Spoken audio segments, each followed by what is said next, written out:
biabo. We ya bodua. Me ni biabo. We ase won ku nipa nipa mfuru. Ade ma ku nipa tere. Mane wan. Ya George. On e kwa bana dom. E na ya tangwan. Me ni bo bedua ku be. Na we mu ku nipa be. Edi abubu o ye nti bunufo di na wo boy. Eh na wo mo selection. Na say ya George papa prime minister. Ya George boy prime minister. Ya say we need history. Yeah. Hey. Greetings from America. You are enter our house. You're not great. Chuck campaign the dam in the Montana was in the shop. Huh? Hey. Honorable. Honorable way. Honorable. I have for honorable. I wouldn't fall honorable in the honor. Now there be nipa na wo ba ba hwe ni nipa ni simansi ha bie. O so da bia ti president pa no watching wo fi. Fancy. Me, Makuma the Wolfie. Hey, what betcha they said I'm watching. What's the American? Some ayale. Kwabra ni bia ane dan no wo akoma wo den da wo njale. Messi ni do Thomas asase ko da kuma asase ni. Mameka se mo chiro. Mama Muba, what's the American? Mama Muba, ha dey am tram dey. Masa yet fi ha asase mbasesi ya. We are also an integration. And yes. Yes. What man be kire dia person e masa fi akọ. You told me. Hey. Who you feel na so your tenant? Your tenant. You say 59. Yes. All right. Mo hono mo yo bia mo di gina ona ye. What it? Hey. Akwa we Mr. Sam be ma ba chi na tumo. Na bo ne pe. On fi anko na mo. Ni dey wi ase dey. E ma dey. You told odofun be no. Hey. Wo bi Julius ka be dey wo je. Hey. Oni ho nipa na piano pa ya so di dey. Eh. Nti ono kwa na ya ba o wi ase. Be ma fa bo hwe de nyame ayo won sa kira fa Bible nanti kura mu preach. We have a sinner broken heart at channel. It's not playing and near bomb us. Oh, my band. What that's how the 24 no. Why? Yo, Mati. Ah, I am crossing for boy. Wow, but I am crossing for Massa. Walk as I can say what 1 year president. My boon is the same. Ah, woman like us. 1 year president. What didn't you know?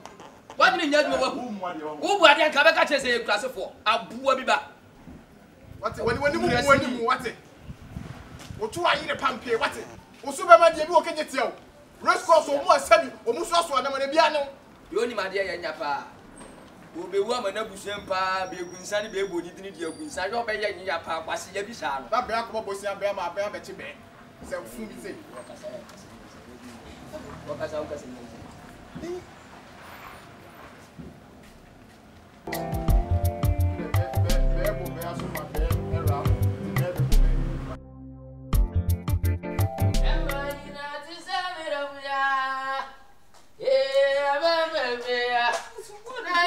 Mu bia je duru mu le. The friend e ko che ko pra. Ko fro so. Na so. So what I need. Oh, cheme. Fancy. Boy now la. Atabi. Nade. Ndi wo we ba, dey no wa di kwanya bosu. Ono wa never. So my. Ono wa never. Hey. Oh, cheme pressa dey na we. Na dey life no. Ha, ndi ni peba, won twa ho ma ya wura inside. Ada na no ho ade a. Atabi. Any dey life kura no. Baby na edan no ye han de ka se, ye dey ma be. Wa bodam. O se sole asole. Eni am so yo ba be wuram. Hey, mami. Sole Mami. Atabi. Baby na. Edan ye han ye ba se ye ba kuma se bo bra. Ya ka se be ma asem. Say ya na de bi ba ye. Abrabo na ye bo ne manka ho. E manka ho. Abrabo na ye bo ne manka ho. Ye se wi a. Wa boda Bible se ye nwoma ya se fo ndore se mpo anu anwea no. Ye ne be ma ne ngo. No mo ma wonya mo a. Wo se enya wo na Bible ka so. Atadi dina ho. O se say ya na no wo de wo ba ensi to aso. Me na me ka se, on se obedu wo ha, me nua. Woni no be yi ponchi bia to so emesi abo ha. Asem no ka wo ya ma. So, mami, asem me chese enya fese bia, be ma kama wo de oba e be ba fie. Na da bi na kame fani ko wuram. Me fani ma fie kame fani ko wuram. Ma sa to ho ma e. Kecheme. Atabi. Kecheme. Wa hwe ye wo hu yie. Se wa hwe ye wo hu yie. Kokoi, e masa. Wo koda ntabi. Bisi me fada. Kecheme. Sala na ne me ko no masa.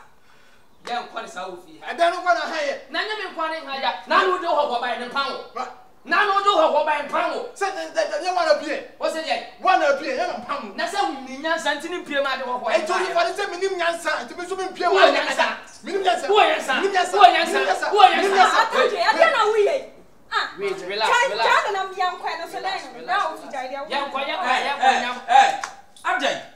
Adai, it's your traffic.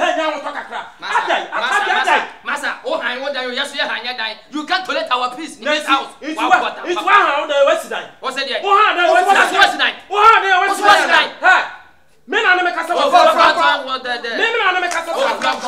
about Brata? You could go for 1 young woman of Papa. Also, the one you can one of Papa. Say, why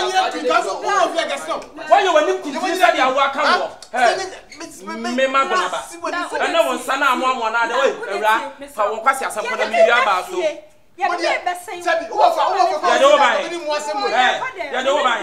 Now, so Rakata Rakasau, a woman of your caliber. I didn't back of Fabema. Let me back of Fabema and nothing to inside your work. When I think of power penny Bemawi. We are an inside and Cabasa to look at Warrior. Ran up and walk. That's saying, I'm messing for Baba. I'm messing for Baba to Kuria Sanwa. Ran up and walk. I want to know Jimmy quantity for her. Now can you can so close to me? We can so close to be a one cabana and passo. Who can so close to what? But that woman in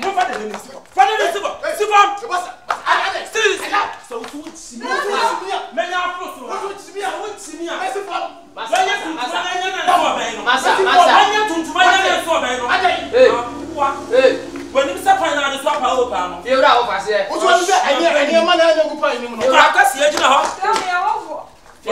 here. You're out of here. Yes, 70. Woman, yet in yet Nasia. It's me, Mamma, I'm your woman in the bed. Say, Mimblemu. Now, can see pick it up. I'm the car they take us this guy, Mamma. I saw the badger or the badger boy. I'll find you, I'll find it. Massa, Mamma Casametro, you won't never hand down with you. What touch I said your office, you never hand down with you.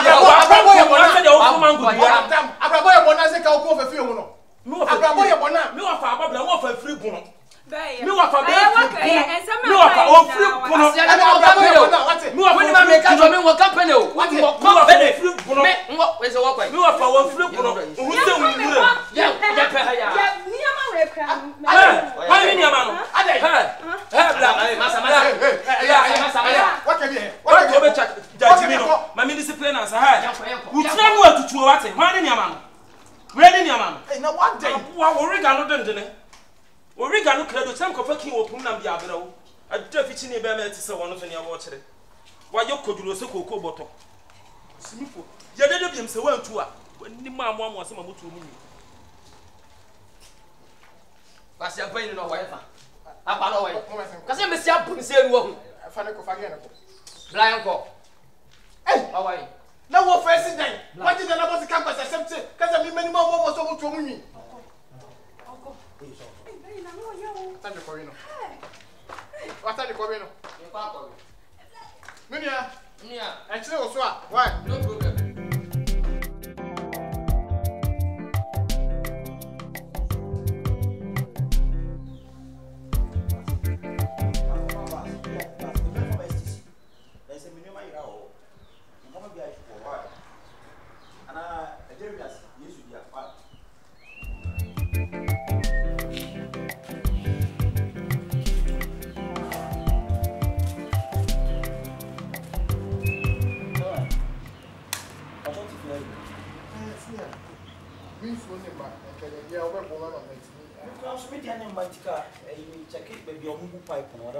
Oh, Ghana water. Take him in. Now about it.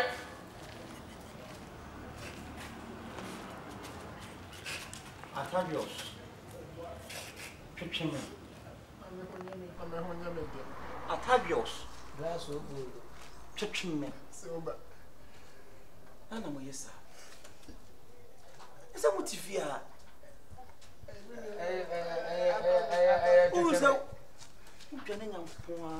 Ocean, I say. And I will go to Cassiano. Oh, then I'm here or two. Timusi, I'm a moon somewhere day. Move me. Some what you fear. There be my home when we if you so what if you are? What's out here? Huh? Won't you? But I'm from Massa, me person moody. If you are mooning me, what's your number boom kissy? Blaming your bosom bow. Twetwe me nso ba. Twetwe me. Na me ho nya me de. So we po ba kra me mfa ho. Mo mfa me sika ma me. So Eni sa me bo fi wona ma ne. wo de she we nsam. Dabi. Mama me o. Bra wo de mama. Atade. Nya wo no de mama. No ma. Efiera. Hey. Sa ma sa tie ho me sa me nya ma beta ho fo me nya nyim so be de o. Me bo mo mfi bia mo mfa me sika ma me. Na wo so kra wo ka che se wo ton phone. Se wo se wo di phone aba fi ada. Ma fa PZ sa. Eh, you what that? Mo fam sika ma me. Oya so fa ye phone my. So ka che se be my phone no. Oh, o wa mo se ni pe bo wa se mo di no kre. O se wo so ka che se be my phone. Na wo. Me mfa ya me hu na mo icon se mo na ni. Say na eji. Pani awon pani e. Ba nu ma ya de. Yo. No ma. Nya me kra ne boa no ye ni 20 o mie man ka wa bete pololo. Sa de kwan si bi kra kan. 30%. Afọ we ba. Somolo. Spampadam tumpalalum spampalam simpalalum. Afi ma beta ho. Sawo.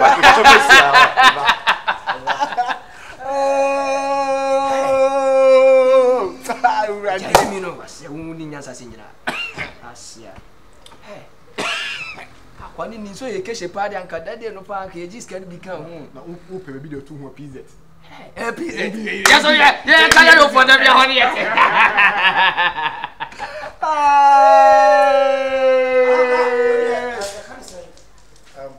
What is later? Why? On top. Ah, we pe de. Somolo.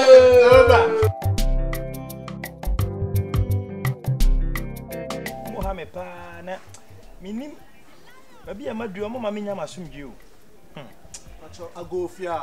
wo de am se mate ago bi nti mesa no akasa kire Ago. amen Hey, opani. abrante mejo fine Me pacho fia na gente. Jane oya meba Oh, Obano no. Ah. Oh, nice. Oh, and it's with the machine my contact. what's your name Oh, okay, Jadi. I already said. Your friend me Nanaya. na yaw Yeah. Me pacho na me girlfriend ni Jane. wo girlfriend ni Jane Pacho. Like na me girlfriend once na me two kwan. By afri na maba. Na me. na je wo Ghana ha There be sisi. Na me ni Ghana ase. Afri na maba. ajo By me ba na me ni din komo nti no. Me ba me send ka me shopping kakra be to we dey maba no ni odia. oh wo fra broche na aba Pacho. enti wo de broche na ma bre me ba no Pacho. ye Jane Me pacho. ti niama ni wo Pacho. hey abrante niama ni wo Pacho. wo de bre me ba no Me pacho. mate Na me pacho okwachi ka present ka me hu no wo be sa nkan hu no me pacho wo be so hu me ba Jane me pacho aja abrante ma niama ma je oba am de be man esia me pacho okay sure wo sa e dey sure we hu no ba me sure ba na odu ya man say oh on fan talk no fan pro Jane da was me pacho father na e frost oba say de meeting me oh me din dia sheda hu hia oba be ka me din a kire why then me pacho wo so fra broche na aba me pacho ti me oba me kan je so fra o broche ka chance na na ya na ya me pacho mate nana pacho ene oba me discan be man me pacho no o de afra why me pacho ene bye bye you me pacho hey this emrantie no ma me be hu nto no emrantie ma me be hu nto no wo de niam fra broche niam no ma je Jane ma beje niam no ma je abroche niam se ma de de amitimi hye me ma mia me yusu me san fa sika no ma no fa to credit me ko didi sisi a na me be oba betom ha me penasam so ntia me ntimi ntwi nanim me ntimi nkasa ntia no oba betom ha me de ko simi dem oba betom Daddy. What is that version? Or inside? bla bla bla bla bla Na oba ha no wa friend Mrs. Sia so oba. chese woni na dika di nkomo woni mo bi e friend na ya because obo di mbisa na ya o se ofra brochire na aba Ai, onu nti na me je me ka be dia me ye nyina metwa so. na wo die na me ade asem na me kan kire wo Eti da dia na wo je free me. die na me je free wo wonim se ma invest wo mu Awa dia ho. awa die ho se Daddy nti wo nya ma me ware. hwe ho hwe body a wo di gina ho hwe body a wo di gina ho hwe body a wudi gina ho hwe o kala daddy debi ade bi won ma ya enye ade kra ade be ma bi obebe bia obeba ma ko no opam no ade eto wo demo ana so we wopam no me bebe no atemase da kro betemase o bra me tiri so kasa wa he o hwe de gu na chi ti me ma no mra fia me tiri so kasa nanim akola yi da kro de me kire ne bibi